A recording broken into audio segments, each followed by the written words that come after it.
Dans quelques jours, nous sommes 138 skippers à prendre le départ de la route du Rhum destination Guadeloupe. C'est d'autant plus de chances de croiser sur notre route de grands cétacés. Dans cette vidéo, on va vous expliquer comment identifier les cétacés. Vous allez le comprendre, identifier et signaler, c'est la priorité. On va commencer avec les odontocètes. Donc on va vous parler de 3 espèces, donc les cachalots, les orques et les globicéphales. Les globicéphales, comme leur nom l'indique, ont une tête ronde. Ils mesurent 4 à 6 mètres, ils pèsent 1 à 3 tonnes, ils ont une nage lente moyenne de 1,5 nœuds, et ils peuvent plonger 20 minutes en apnée jusqu'à 1000 mètres de fond. Les globies ont une nageoire dorsale large et courbée vers l'arrière, ils ont un petit souffle de 1 mètre. Ils sont de couleur gris foncé et on les retrouve généralement en groupe de 10 à 30 individus, avec les femelles en tête de groupe. Les orques, ou les killer whales en anglais, sont les seuls à chasser d'autres baleines. Ils mesurent 5 à 8 mètres, pèsent 6 tonnes et peuvent avoir une vitesse max de 30 nœuds. Leurs signes caractéristiques: ils sont noirs avec un ventre blanc, ainsi que du blanc derrière la nageoire dorsale. Ils ont une nageoire dorsale longue et profilée vers le haut. Ils ont un souffle rapide de 1 mètre de haut. Leur nage est très dynamique en surface. Et ils évoluent en groupe de 5 à 30 individus avec les femelles en tête de groupe. Les cachalots mesurent de 11 à 20 mètres et peuvent peser jusqu'à 80 tonnes. Ils avancent de 5 à 20 nœuds et peuvent faire des apnées jusqu'à 2300 mètres de fond de 15 minutes à 1 heure.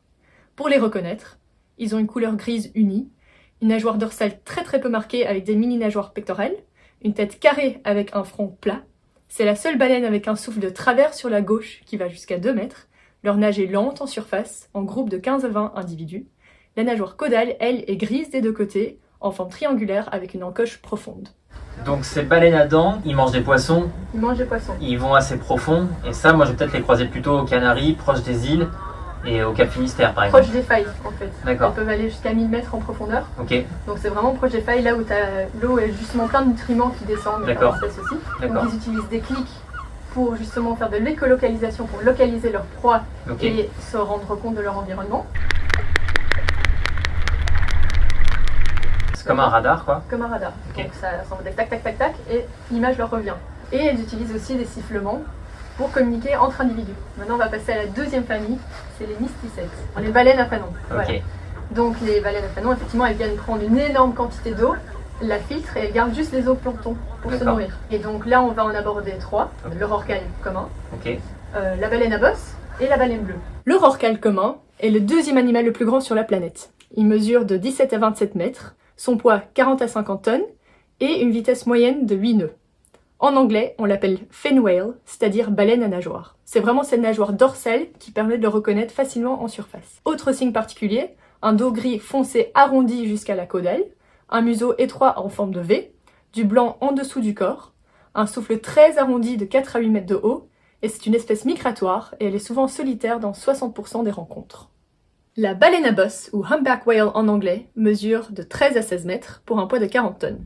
Sa vitesse est de 5 nœuds, elle ne plonge quasiment pas, maximum 150 mètres, et remonte toutes les 15 à 20 minutes. Pour la reconnaître, on voit la bosse juste avant leur nageoire dorsale, d'où leur nom. Elle a une tête volumineuse avec des aspérités et des grandes nageoires pectorales blanches sur les côtés.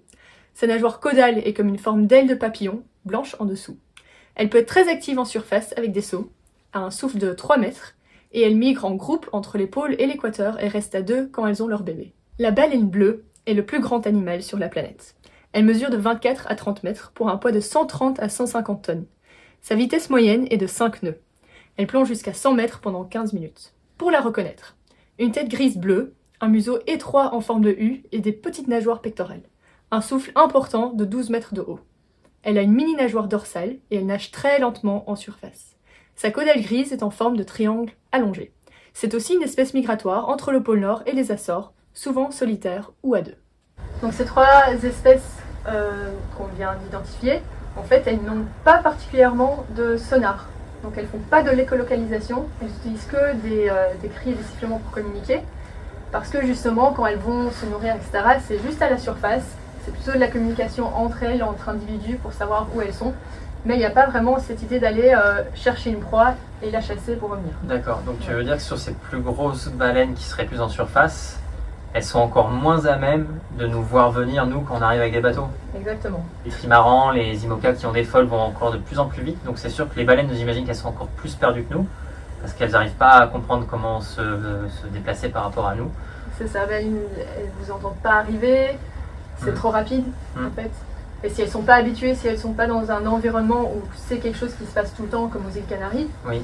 et ben en fait elles comprennent pas. Elles comprennent pas. Donc effectivement un coup avec une baleine, ben, c'est très forcément fatal pour la baleine parce que ça lui fait un choc dans sa structure squelettique. Ou alors une hémorragie ou quelque chose comme ça. Et souvent, en plus, la baleine tombe au fond marin, donc on ne sait pas en fait combien de collisions il y a. Ils sont réels, oui. C'est un vrai problème, je pense, dans le futur pour la course au large, parce que si les bateaux sont de plus en plus rapides, il y aura de plus en plus de collisions. Tout à fait. Alors, je sais qu'il y a de la techno qui est en train de se développer. Il y a des caméras en tête de mât, il y a des pingers qui se mettent sur les quilles, des répulsifs Oui, qui envoient des ondes. Et Mais- tout ça, on espère, ouais. va continuer à s'améliorer.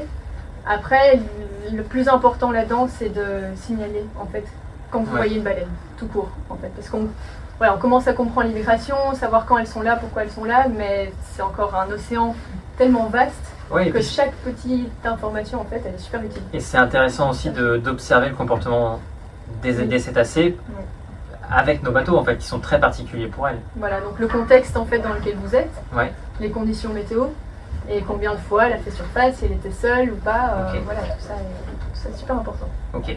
Voilà, Donc on compte sur vous. maintenant, vous avez toutes les petites astuces pour repérer les baleines et savoir de quelle espèce il s'agit. Il y a un site web sur lequel on peut se connecter.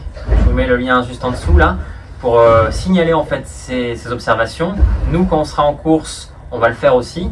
Et c'est vrai que ce qui est chouette, en fait, le meilleur moyen encore aujourd'hui d'éviter des collisions, c'est justement de partager en fait ces observations Oui, tout à fait. et d'essayer d'être attentif quand on sait qu'il y a une zone où il y a potentiellement des baleines, quoi. Exactement. Voilà. OVNI ou pas, il faut essayer d'être le plus honnête possible et nous, ça nous aide de toute façon pour comprendre le mieux possible le terrain de jeu dans lequel vous êtes et le terrain en fait, l'habitat naturel de ces baleines. Ok. Voilà.